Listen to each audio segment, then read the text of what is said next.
Good evening. My name is Mathebulas. I'm the guest anchor of the show with my wife.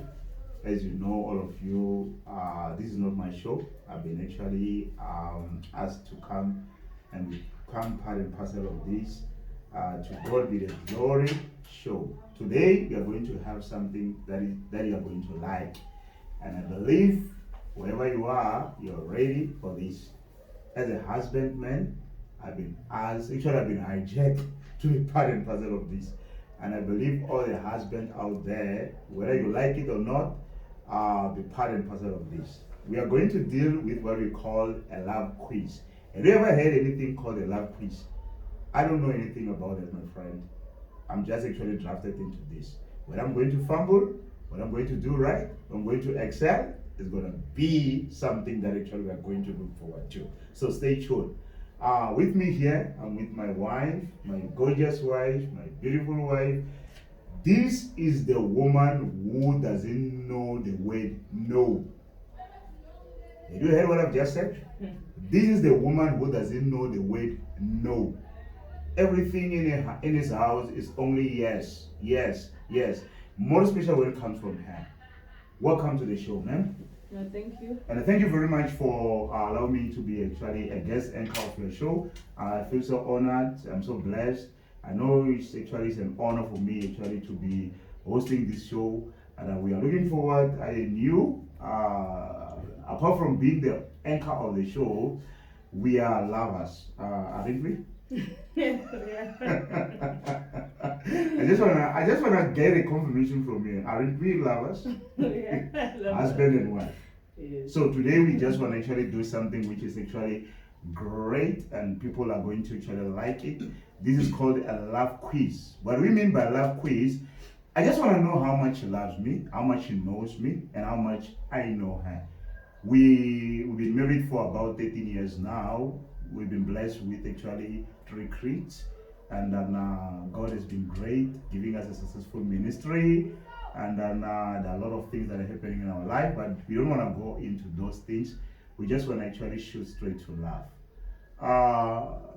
Man, can you introduce yourself, please? No, my name is Miss Mathebulas. As we already said, I'm the wife. Okay.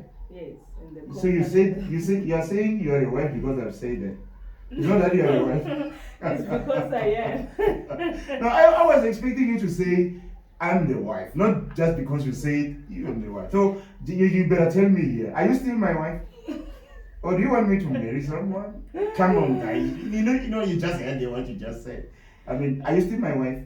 Beautiful. Definitely so. Okay. You still be. I mean, are you still proud to be my wife? Yes. Okay. Thank you. So I know that you're a preacher, you're an author, you're a singer, you're a respectable woman. I'm proud to tell even the listeners out there to say that I'm married to someone who's actually understand the family values. I'm a proud husband today because of you. You know how to take care of the kids. You know how to take care of everything. You don't forget about me.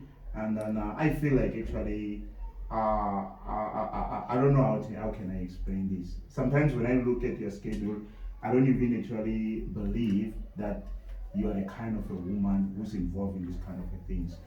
As busy as you are, and then as active as you are, you still actually make the fire burning in this house. And for that, I really want to actually appreciate you, man, and I salute you for that.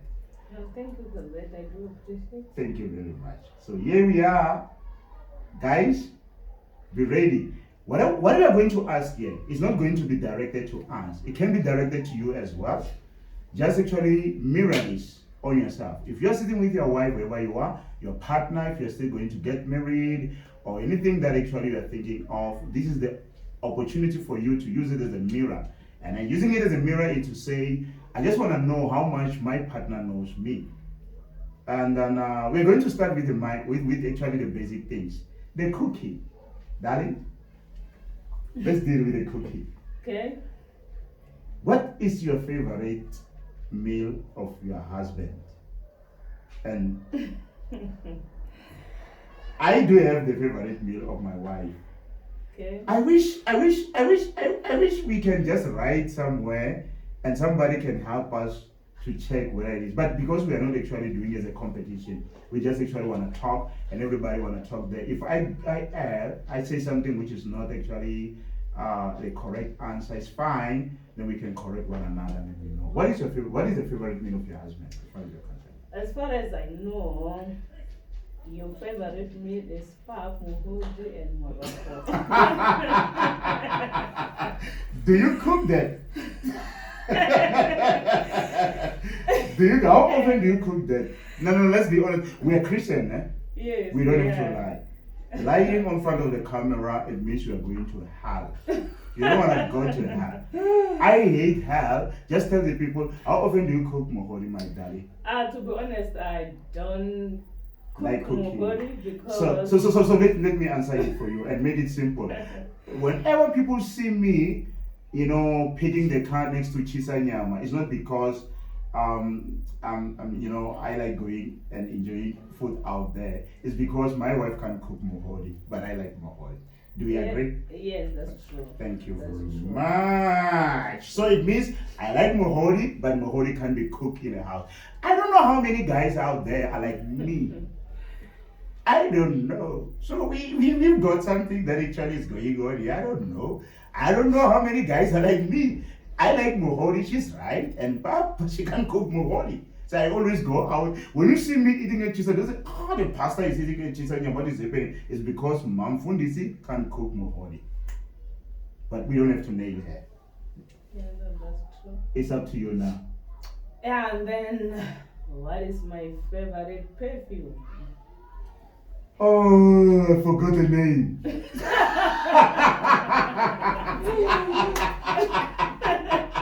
See, I don't want to lie to you. You see, your perfumes, you have a different kind of perfumes, and then sometimes I don't even know which one is which.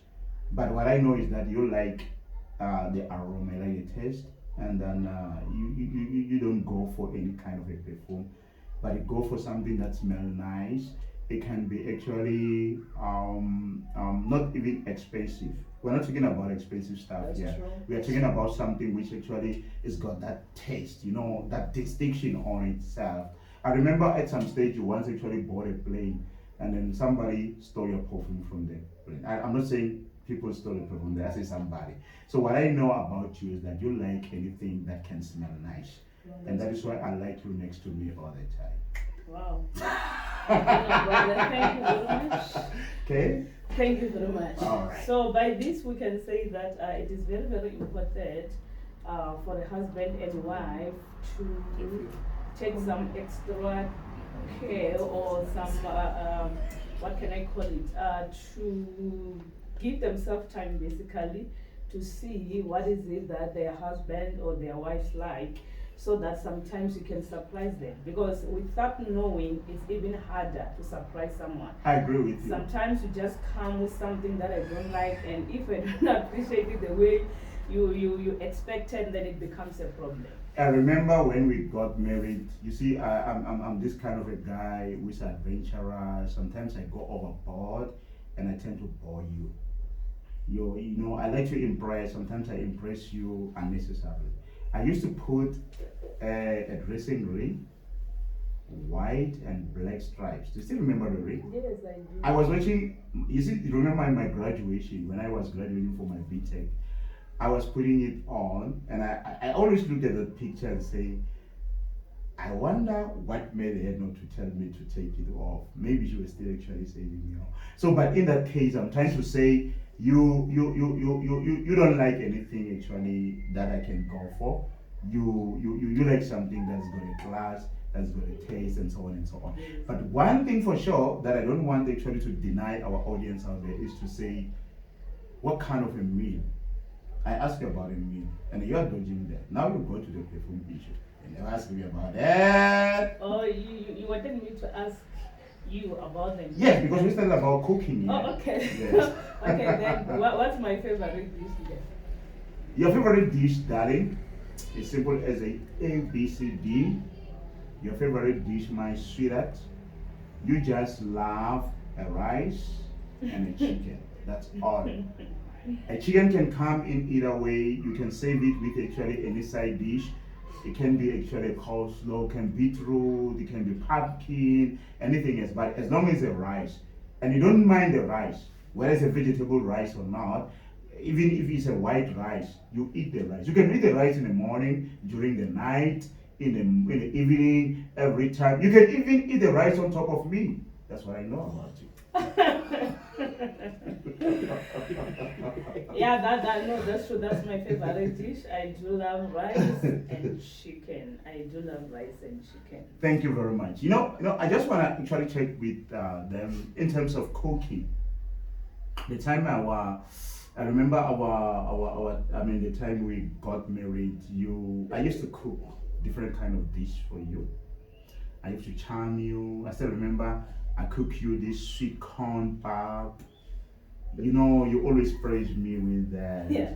Yes, and then sweet corn pap and some. What is it that I used to actually say with that? Just remind me. Cooked it with like a sweet beef, something. Yeah, something of that nature, but something which was actually exquisite. It was so edible. Yeah. Yes. And something that you can say that, wow, this guy is got a style. Yeah. And yes, I got a style. He said, I got a style. I got a style. So, yeah, and it was so impressive. yeah, impressive. I'm saying impressive. So I just want to know from you, what is it that actually is featuring in your mind at the moment that actually you can still remember vividly? I might not be cooking at the moment. You see, we do have daughters. Our daughters have grown up now. They are doing a lot of cooking in our house. And then the kind of a schedule that actually we are having sometimes doesn't allow us to do all these household chores that we used to do all these years. Yes. But what you still remember, darling? What is it that actually you can tell your audience, say, if my husband can still cook this, even if I'm angry, I can forgive you. Oh. Good. If there's something that I vividly remember, and it was the first time to taste such a dish, it was what do you call this? Spaghetti with mince. Okay. What do you call this dish now? Macaron bolognese. Spaghetti. Lasagna. Yes. Oh. Yeah, yes. Yo. Yeah. The lasagna. That Oh, was then I take the cheese yes, and use it as a topping. Yes. Oh my yeah, goodness. And the mince, And the mince and all this. You see, I still remember that meal, but my problem is that every time I cook that, you always get fat. So you make me to go and buy new clothes and all this stuff. That's why I forgot about that. But I remember that. That is so beautiful. That's so nice. But for me, even if you never asked me that question, if I can tell you the honest fact, love, I'm a guy. You know me. I'm a guy who like traditional cuisine. That's why my favorite dish is stripes and pap.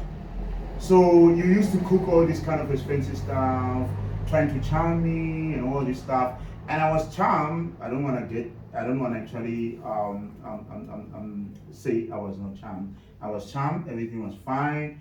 But there was a time where you decided to go to spa and buy mautwane in Jones, and you came back, and I was looking at you so nothing. What is this now?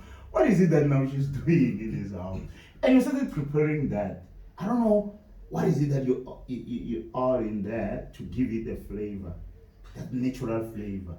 You said, what? Wow, that was actually a killer. You still remember I chow those mawutwana up until I take some and I put them away in the refrigerator. I made it a point that nobody is actually having an access to that mawutwana. Even today, darling, that is the favorite meal that you ever cook for me. And then I always think, maybe she can cook pork, she can cook mantine, she can cook all this kind of a dish that other people are talking about. But on my side, that was the best thing that you ever cooked for me. And for that, mwah. Oh, thank you. I can forgive you. For I can forgive you 100 times for my withdrawal. Did you know that? wow, I didn't know that, but thank you very much. I do. You do.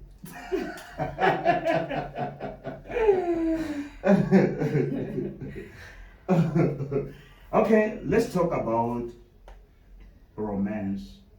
We are pastors. Yes. Many people think pastors don't have their romantic life. When they look at us on a pulpit or leading our life, they think these guys, they just actually think it's all about the Bible. You know, their kids have never seen them kiss, they've never seen them hug, they've never seen them, talk or say anything or share the movie together and all this kind of stuff. But what really features in your mind, what is your favorite romantic repertoire that you ever spent with me as your husband? I think. Except love making, of course. That's not what I'm talking about. I'm talking about romantic stuff.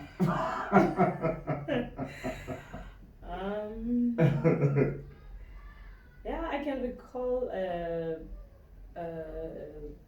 moments whereby, but I think the one which stand out of them all is when we go to what this place where there was a Jacuzzi. jacuzzi. Oh, yes, at the Beggars Fort. Yes, yeah, that place. What do they call it? The Gatlin. Yeah, the Gatlin Lodge. Yeah, yes. Gatlin Lodge. Yes. I forgot the name of the place. Yeah. Because it was my first time to be on the jacuzzi, and Okay. so the environment was. Were you alone on the jacuzzi? In the jacuzzi? No, I'm not.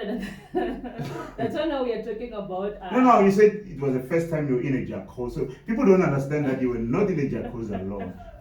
Were you alone in the jacuzzi? No, this is the question.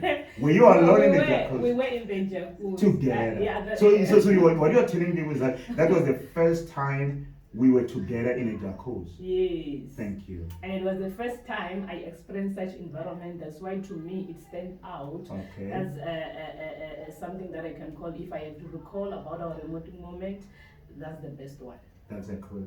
I still remember that time. I've never been in a jacuzzi myself. I was told that there's a jacuzzi. Then when we get there, they told us there's a jacuzzi. And then when we arrived in that place, we decided to go to the jacuzzi. Wow, what an experience. And when we get into the jacuzzi, I started actually, feeling differently.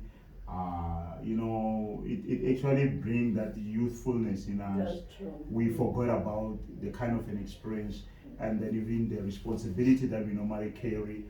Because sometimes the kind of responsibility that we have, people don't know that it's very much difficult and so on and so on. And then we tend to be serious in most cases for the sake of the people. But then we forgot about everything. No, that's true. And then I heard you laugh in a way that I never heard you laugh. And that to me, it's still outstanding. Yeah, outstanding. But on my side, what is more outstanding than anything else is the time before we could get married. I used to call you in my place the time I was in Bedbridge, and I used to charm you. I remember I took you to this restaurant and you were dressed in white apparel. You still remember that? And then while we were busy, I don't know whether you were scared of me, what was happening in there. They dish a beetroot for you, and then because I don't know what happened with that fork and knife, and it decided actually you make a mess out of everything. I do remember. Yeah, and then you actually, the beetroot actually splashed all over your cloth. And then I look at you, people were looking at me, and then I look at you, and then the only thing that they're waiting for from me is any statement that I'm going to say, whether I'm going to shame you in public or whether I'm going to encourage you. And for that, it made them to actually to respond in a very wise way. And this is my first statement that I've said. I've said, darling, it can happen to everyone. And you were so quiet. And everybody was like, wow, this guy. And you enjoy everything and everything. It happened as if it was planned. To me, that was a romantic part of our thing. And then imagine if I said in front of everyone and say, how could you do that? Look at you now. You see, we're still traveling. And I started yelling at you as if I'm this actually mad dog and all that stuff. It would have spoiled the day, and everybody would have just said, maybe this guy's dating a lunatic. So, but people said, no, man, this guy and all this. To me, it's still actually standing out as one of the best moments of our life. Yeah, that was the best moment. Because as a couple, one thing for sure, I don't wanna sound like I'm dominating here, but as a couple, one thing for sure is that we need to cover for each other. No, that's true. We can do mistake all the time. Couple can make mistakes. Couple have different kind of actually weak points and so on. But I covered for you, darling. You know, right? No, you are right. I think that's one of the moments that make me attracted to you. And Or you were not attracted by that. I was. So you were telling my mind. No, the point is, I was, but what we have to realize is that the more you do good, the more whatever you have grows, right? So because now you are so kind, kindness, I mean, it built up the environment whereby you just keep on growing in love, keep on growing in trusting someone and being attracted to. But if someone is not kind, then you get to lose that. So I'm thinking that I so much wish that you can, yeah.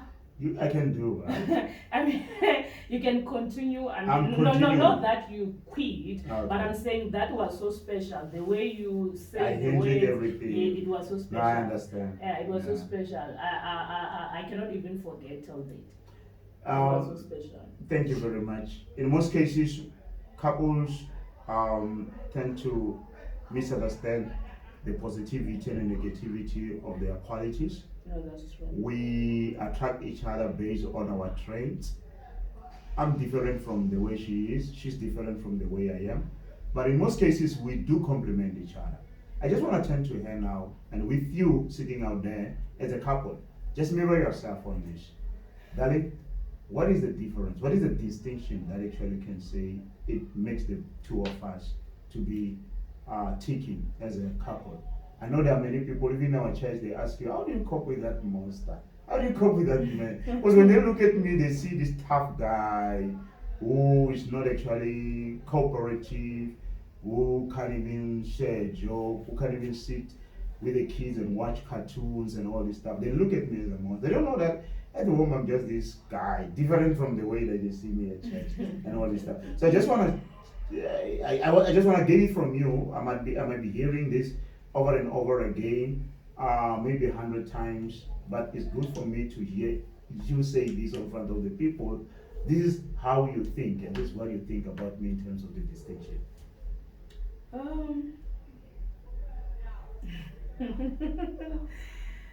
I think the difference that we have is I'm this calm person by nature. Okay? I'm not impulsive, if I can say that. But at times you are that impulsive. But however, as impulsive as you are, when things you even if the what can I call it? If the matter is presented well on the table, you are that man who can still calm down and then make sure that whatever, maybe it's a conflict, is resolved. You can be maybe slap sometimes and be angry and all those, but on the other side, you are so understanding. Thank you very much. Yeah, so I think that's what those are the distinctions, because on my side, I'm calm, I'm calculative and all those, and yeah. Yeah, so that's What I can say on my side is that we are having a different characters. yes, that sometimes totally. can be misunderstood by the people. Even including ourselves, there was a time in our marriage where we nearly misunderstood our character, and then we tend to think that our character are differences.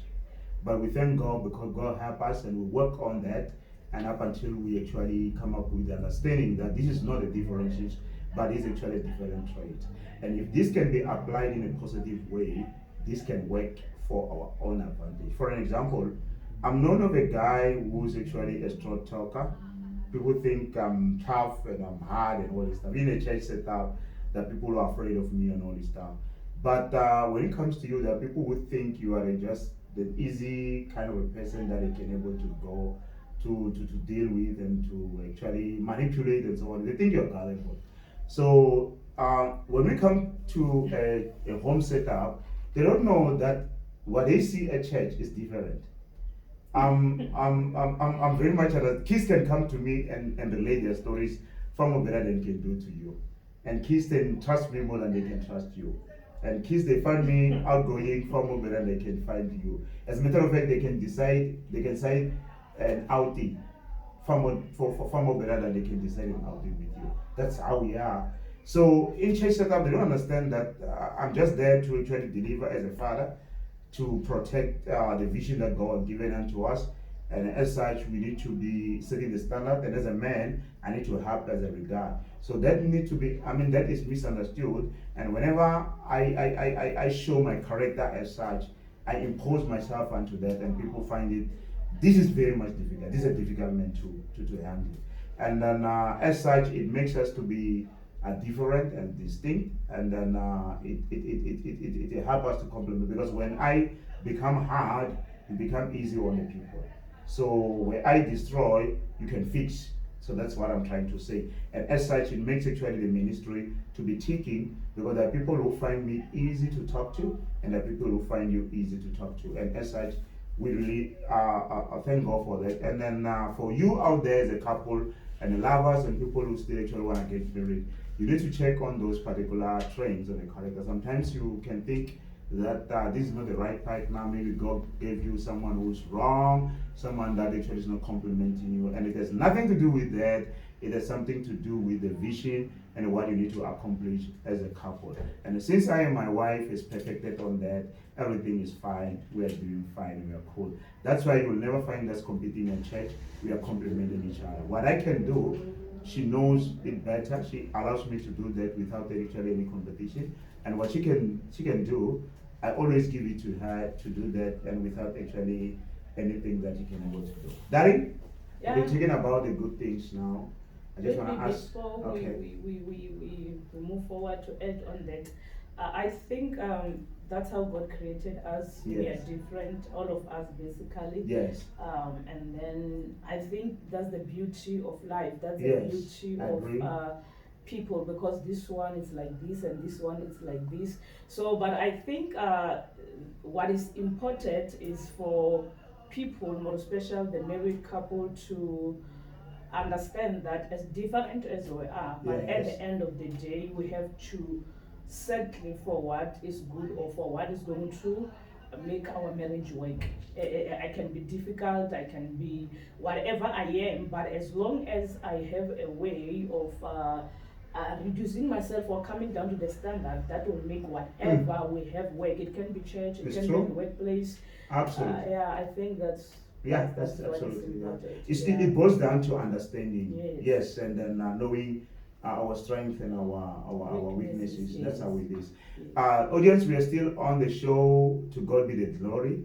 And this you are actually guest anchor as asked to actually lead the show.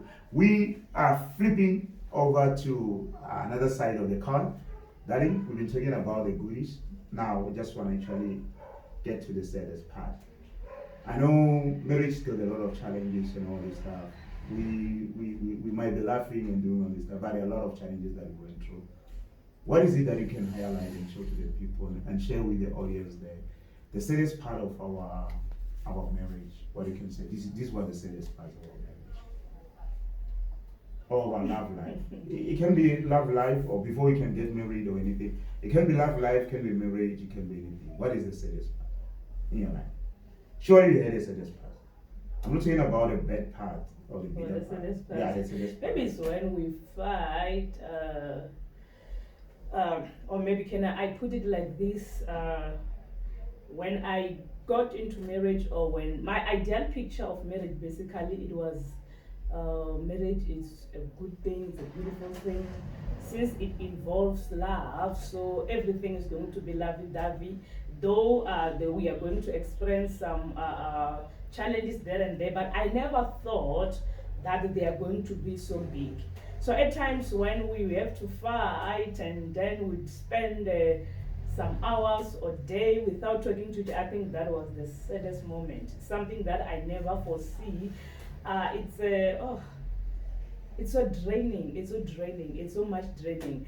I think, hence I said that I think as couples or as married people, we just have to learn how to allow maybe even the word of God to teach us how to live, because without the principles of God, yeah, this thing, it can be harder. Whereas when God created it, it created it for it to be beautiful. So I think that was the saddest part of saying the person whom I supposed to be loving, laughing, and all those, now we are just like in the saddest moment. Wow, that's yeah.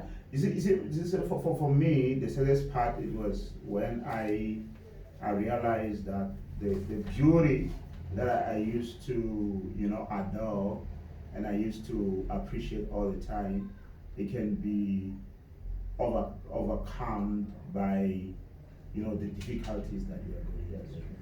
Because at some stage I used to look at you, such a beautiful woman, and I thought, this is the gem that I've surely discovered, and that this is going to last forever. I'm not saying you're not beautiful, but sometimes we go through tough times that even your beauty, it cannot shine brighter than that.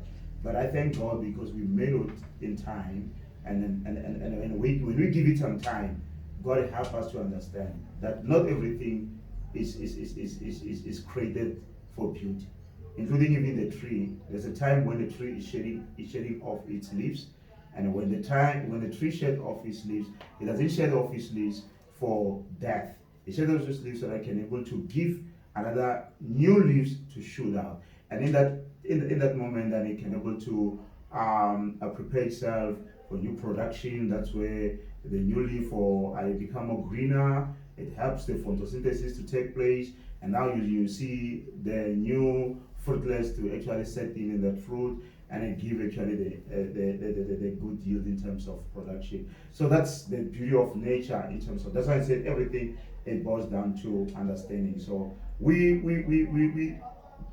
all have our saddest moment. We fight a lot. It's only that we can't share what is it that we are. It makes us to fight sometimes. But we fight. But out of those fights, we always find a way forward on how to make it live. That's why we're still together. After 13 years, we are still together, and there's nothing that actually can shake us. And we are still looking forward to actually be together in the next coming 15, 30, or 100 years. If God can still give us that opportunity, we still actually want to do that.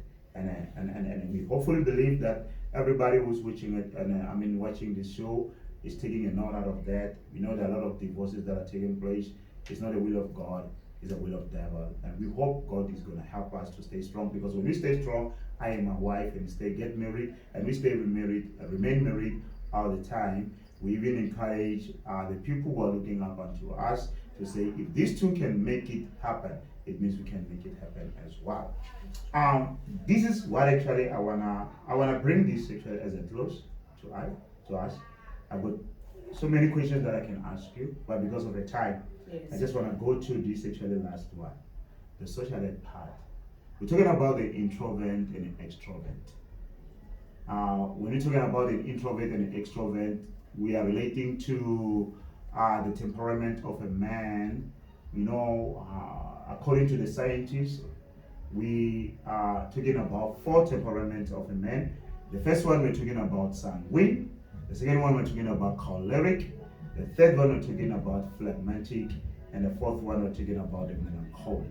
I don't want to teach about this, but I just want to actually reflect based on time, because sometimes people don't understand how important it is for them in a marriage to understand how important the traits or the characteristics can play for us to be able to understand one another. Sometimes we destroy our marriage because we don't understand one another. This is my point. Who socialize between me and you? I think I can put it this way. Who socialize better? I guess it's you. Thank God!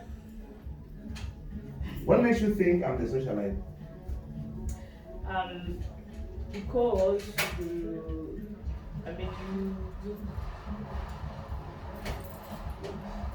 it's easy for you to be in the public, to relate well with people, be friends, where there's a lot of people, of which I'm not. Yes. Sometimes they say one can be half introvert and half extrovert, depending on the environment. When it comes to a church leadership, many people may think you are extrovert than me because they can find it easy to relate with you and find it difficult to relate with me. What can you say about it? Is that being extra and intro or just being is reachable? I mean,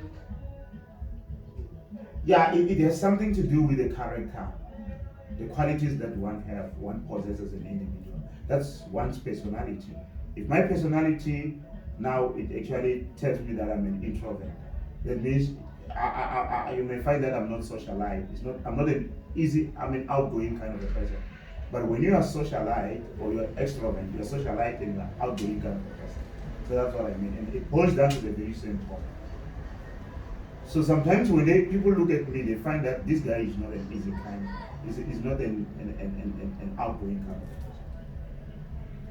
And when they look at you, they find that you're an outgoing kind of person. That's why they can come to you and relate everything with you and talk to you in a manner that they cannot able to do that with me.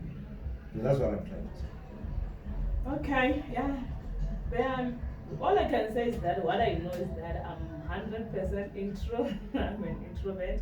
But I think maybe when it comes to church setup, what makes things easy, me with people, maybe it's more of a gift that I have because naturally I'm this person who loves to maybe to comfort people and all those. Academically is something that I've learned. My calling involves that. When God calls me, He calls me more of being, counseling people and all those. So I think it's more of the gift and the nature. Yeah. That has to do with you. Okay, yeah, it's my calling basically. No, I understand that. Yes. This is the last question. Maybe you can ask any question as the last question. But Okay. it's the last question from me. And then, according to you, what is our secret? The secret with God in terms of our love. What makes you think our love tick when it comes to God? You see, I'm putting God now because everything is about God. Yes. That's how we grew up in Norway. We are married in the principle of God. We are still living in the principle of God. Everything that we have is because of God. And everything that we do is because of God. So what is that secret? Maybe people out there may like to know that. That's true. Hence, we call our talk show "To God Be the Glory" because we do realize that all we have, all we are, is because of God. So our secret is, I think, is the fear. I not. I think I know so. Is because we fear God. No matter we can sometimes, as people, we can be tempted maybe to slide from the ways of God, but we always allow the principles of God to guide us. So in this family and in our marriage, in all areas of life, God is our first priority in everything we do. It can be in our finances, it can be in our marriage. The principles of God are our guideline. So we allow God to guide us daily, whatever we do. If sometimes I'm angry at you, what makes me to forgive you is not because we are married, it's because of the principles of God. So I think the principles of God, they are our anchor basically. They are the one that make us to be stable in our marriage because basically we fear God. Yes, yeah. I agree with you. No, thank you very much, ma'am. Is there anything that you wanna say or ask, or maybe you wanna share based on what we're talking about on this show today before we can wrap it up? All I can say is that thank you for all the viewers out there, and then we are going to have another show where we are going to talk about another part of marriage. It's going to be different parts of marriage basically, and I hope that we are going to be helped and learn a lot from this using the principles of God. And we just want to tell you that all things are possible with God. we have got to realize that on our own we cannot make it. Thank you. On our own we cannot Thank make it, you. but with God all things are possible. Thank and you. we love you so much out there. Be blessed in Jesus' name. Thank you very much, all the viewers and the listeners out there on our show. We are very much grateful to have you, and keep logging on, subscribe, and then even invite some friends to subscribe, because the success of this show, it depends on you participating and inviting more people to come and become part and parcel of this YouTube page. We are very much grateful, and then as she indicated, we'll be looking forward to host more shows of this nature, talking about love, marriage, and other issues related to lives, faith, and education, and so on and so on.